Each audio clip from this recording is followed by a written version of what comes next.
So was Shakespeare was Elizabethan England a particularly violent place? I think unless you were living in the 20th century in North America during a particular period of time, everywhere has always been kind of a violent place. But yes, Elizabethan England was a particularly violent place. People who committed crimes just out of hunger or necessity were often strung up, and you could walk around the countryside and bodies would just be swinging for like a long time on the old London Bridge, on the gate going into that, and entering London proper. You'd have the heads of traitors and other political enemies that would be mounted on stakes as a kind of like a warning to people coming in. Because there's an element of danger in the novel. There's this kind of background element of danger and violence for these people that have traveled back in time. Hi, everyone. Welcome. My name is Christos Aslanidis. I'm the author of Dragon Girl and also the director of The Art of Persuasion. I'm here with Koom Kankesan, and we're talking about his latest novel, Killing Shakespeare. So, Koom, can you give us just a quick synopsis or a brief teaser about what the novel's about? Sure. Three teenagers in modern times, they stumble onto a time traveler and are able to get his time traveling device from him. It's like a little crown. One of them, the most aggressive of the three, has the idea of going back to Shakespeare's time. 1613, the Globe Theatre burns. Shakespeare is very prosperous towards the end of his career. And we don't know who, but somebody saved all those manuscripts. And so we study Shakespeare, and Shakespeare is performed today. So his plan is to make sure those manuscripts burn with the theater, and nobody will have to study Shakespeare and endure that. And then they can nip in and nip out quickly. Of course, things just go wrong. They lose the device, they get stranded there. Instead of landing in 1613, they land in 1592 when Shakespeare's just starting out as a writer, making that transition from being an actor to a writer. And they have to fend for themselves, and they have to grow up because being a teenager was not a thing back then.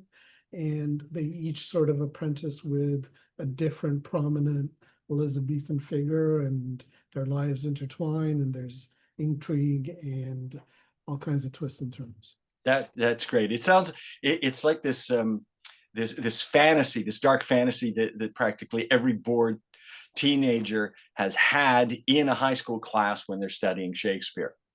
So I've got a couple of questions.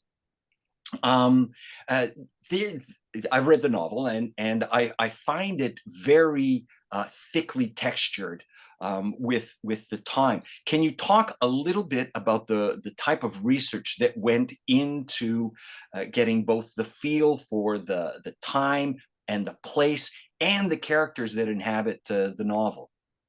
Between the time I wrote it and it got published was about 10 years. If I'd Oh, known that it wow. would take 10 years, I Yeah. would not have started that.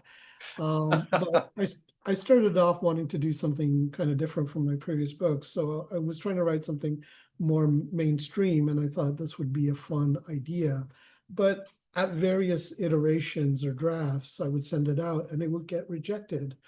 And in the process, every time I went back to it, I would just read more about the period. And then it became a different kind of book. It became one that was steeped much more in the history, but also had this weird sci-fi kind Yeah. of twist that was much more of a commentary on what's happening now in terms of literacy and AI and people's inability to read and write and all of that kind of thing, think for themselves. So in the end, I think it was a better book for that. And also, it made me realize that by grounding myself in the history, it allows me the freedom to kind of play. And I think it's a lot like, you are an actor, and actors kind of, when they're given a role, they really try to inhabit the role by understanding the backstory and the situation and the way somebody might feel and think in that place. And that's what I try to do as a writer. So I know the sequel to this is going to take years because just imbibing the history of the period and feeling comfortable enough so that I can then play around with it magically is, I think, the key.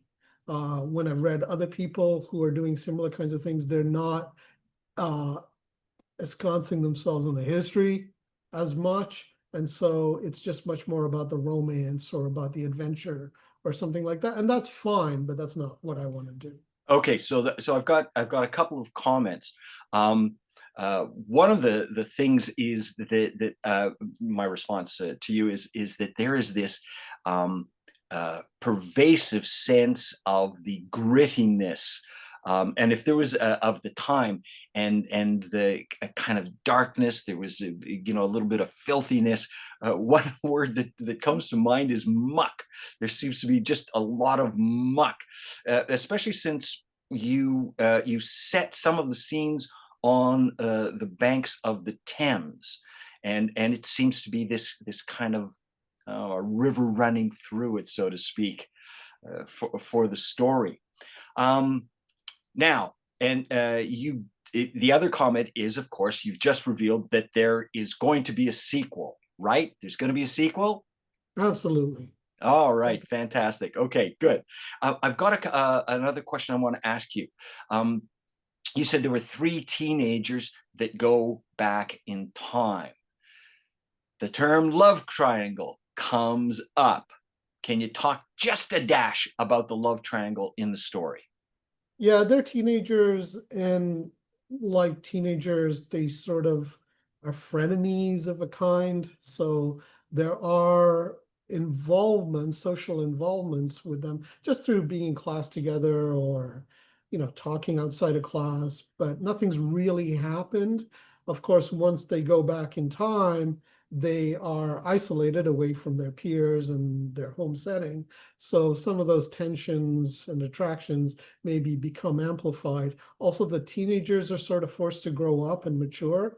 So you mentioned the grittiness of the book, and in that way, it's not really like a YA book. It starts off like a YA book, but then as the Right. characters Yeah. are forced to mature and grow, it becomes an adult novel. And so their complications become more adult. And it's not really a romance, it's sort of an anti-romance. What was interesting is I discovered recently, and I had no idea of this prior, but somebody had written a book called Kissing Shakespeare, which sounds very Yeah. similar to my novel, Killing Shakespeare. And it's about a teen who is an actor who travels back in time. And so I read a little bit of it. I could find an electronic version, and it was just pure romance. It was pure sultriness and sensuality. And that wasn't what I was after. I was after, what are the problems where, like, having to live in life, especially, Yes. Yes. I deal with immigrant stories. So this was like a sci-fi immigrant story when you're really in another time. And how does that get in the way of being able to form a relationship? I'm much more interested in relationships that are struggling or are breaking down than your typical romance escapist fantasy. Yep. Yep. Yep. Oh, that comes through very interestingly.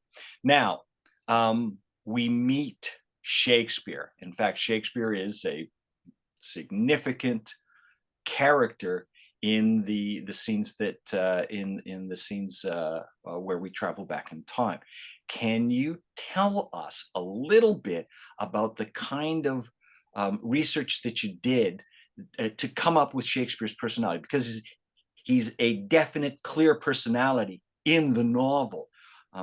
How did you get to that person? Yeah, I mean, a lot of the fun is Shakespeare is such a huge character in terms of Western literature, especially, but not a lot is really known about him, which has led Mhm. to all these conspiracy theories, such as he didn't write his own plays, and that's being debunked. So I never wanted to kind of go down that road, but I thought it'd be kind of fun if one of the teenagers was sort of fairly obsessed with Shakespeare, because her dad was a literary prof and instilled this in her very young. And she has this like mystique and romance about this great idea of what Shakespeare is. And then she apprentices with him, assists him, so she can sort of insinuate herself into his writing. He's working on A Midsummer Night's Dream, which different people pinpoint at different times, but most people agree is a relatively early play for him. And she can use both her knowledge of the play from the future, plus the fact that she's kind of fascinated with him, to insinuate her own identity to some degree into the play, which is kind of like a twisted kind of thing, right? If you know you can't be better than Shakespeare, well, insinuate your own writing into his text. And so there were a lot of playful things I could do there. In terms of Shakespeare as a character, and in an earlier draft, he was sort of starting out to be a writer. So I thought, what if I made him like myself and all these other writers out there who have no idea where your path is going to take you. So you're very insecure and you're very hopeful. And then there was nothing really special about him. And I thought, okay, that could kind of be the joke. And then a friend of mine, who's also a writer, read it and said, he's so, and like, come on, there must have been something special about him. So I dialed back. And what I did was I still had him as this sort of starving artist, kind of hopeful character who wanted to change the way that plays were being made and audiences were receiving them. But at the same time, just had this wry kind of ironic, not bitter, but kind of ironic sensibility about everything. Because, you know, a great, delicious aspect of Shakespeare's works is his wit. And so every time Isabel, who's the teenager who's apprenticing with him, is like trying to like quiz him about what he wants to do with his writing, he just comes back with like ironic kind of statements. He kind of deflects her, and he becomes to some degree inscrutable and commonplace at the same time, because she lives with him as his assistant, and she has to do chores for him and has to deal with the fact that he's impoverished and the times are what they are, and she doesn't have as much agency as she'd like. And the one thing I did for him that was special is the novel is written from the rotating points of views of the three teenagers, but very late in the book, Shakespeare gets his own chapter Yeah, from his yeah, point of view. And yeah, I just yeah. thought that would be kind of fun, give I, him specialness. sorry for interrupting. I found that fascinating. I really did like the rotating perspectives approach to telling the story. I have a ton of questions, but I'm gonna go with the one that's the juiciest for me before we end, and that is, what is with the Spanish Armada? There's some crazy stuff that happens with respect to the Spanish Armada, and just give us a little teaser, just a little tidbit about what's going on there.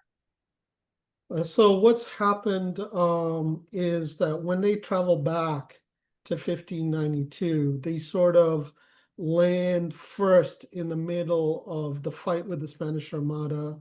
The British, though they were outnumbered and were, you know, dealing with a fleet of smaller ships, whereas the Spanish Armada were these like huge galleons and they had all this might, they decided to send these fire ships into the Armada just that were burning and in that direction. And so there's this huge crescent of galleons that were off the coast of Calais in France.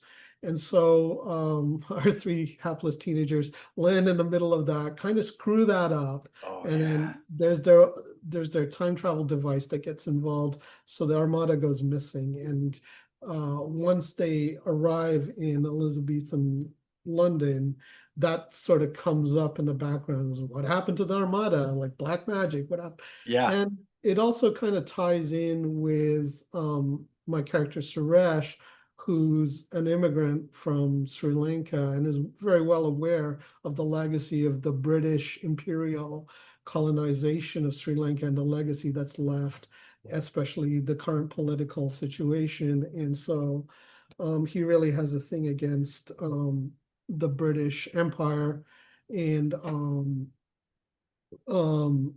you know, Shakespeare being like the greatest writer is sort of like one of the facets of that, you know, British colonization and imperialism. And so he has a somewhat of a hand. We're not quite sure how, because some of these things are vague and open to interpretation, but he has a hand in what happens with the Spanish Armada.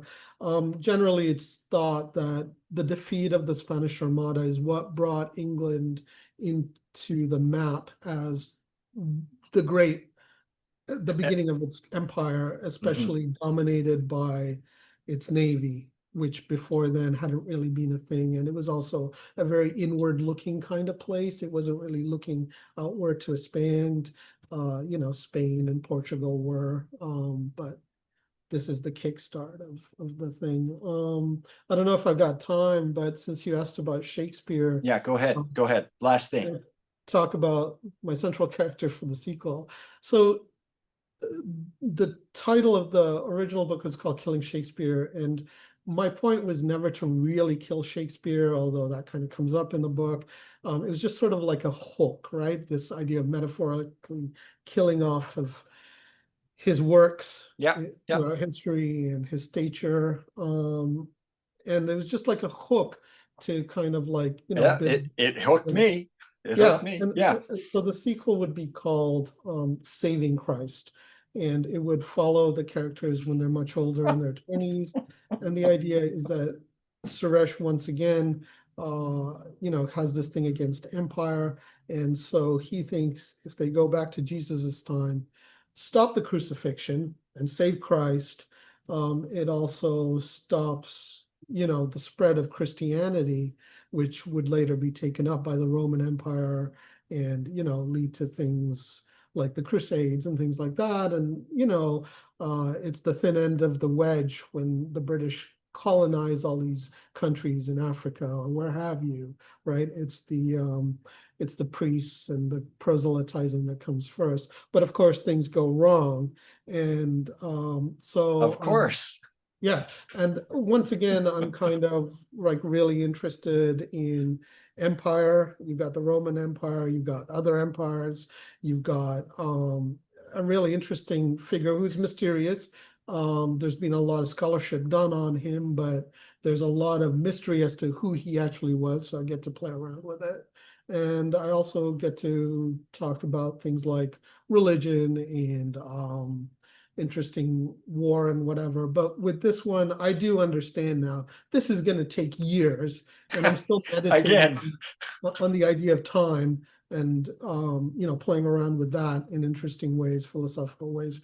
But this time around, I understand who I am and what my purpose is in doing this. It's not to do something mainstream at this point in my life. I'm not looking to make big bucks. I'm looking to explore. Yes, you are. Myself, yes, no. Challenge myself and really like create something new and interesting. Yeah. And I think just really this challenge is something I want to take on. I'm delighted to hear. I want to get back to Killing Shakespeare. We're running out of time, so we've got to end it. The one thing that people viewers obviously are going to pick up is how complex, rich, and dense the novel actually is. It's just not this little through line of these teenagers and their particular intention of altering history, but the broader issue around history and histories and the impacts of histories, etc.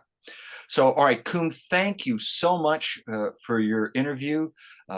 Viewers out there, folks, this is Koom Kankesan, his latest novel, Killing Shakespeare. Oh, do you have a copy of it? You got a copy handy right there. You were supposed to have a copy so that we could look. I got one on my shelf. Okay, bring it and show it up to the camera. Yeah, sorry about that. That's all right. There it is. Right up close, closer. There we go. A little higher now. Thank you. That's it. Killing Shakespeare, available at fine bookstores, everyone. Thanks for tuning in, folks, and we'll see you again soon. Bye-bye. Yeah, it's also available as an ebook, there we go. See, you are an author and you are pitching your book. Good stuff, man. Take care. Okay, thanks so much, Christos. I really appreciate it. No problem. Bye-bye, everyone.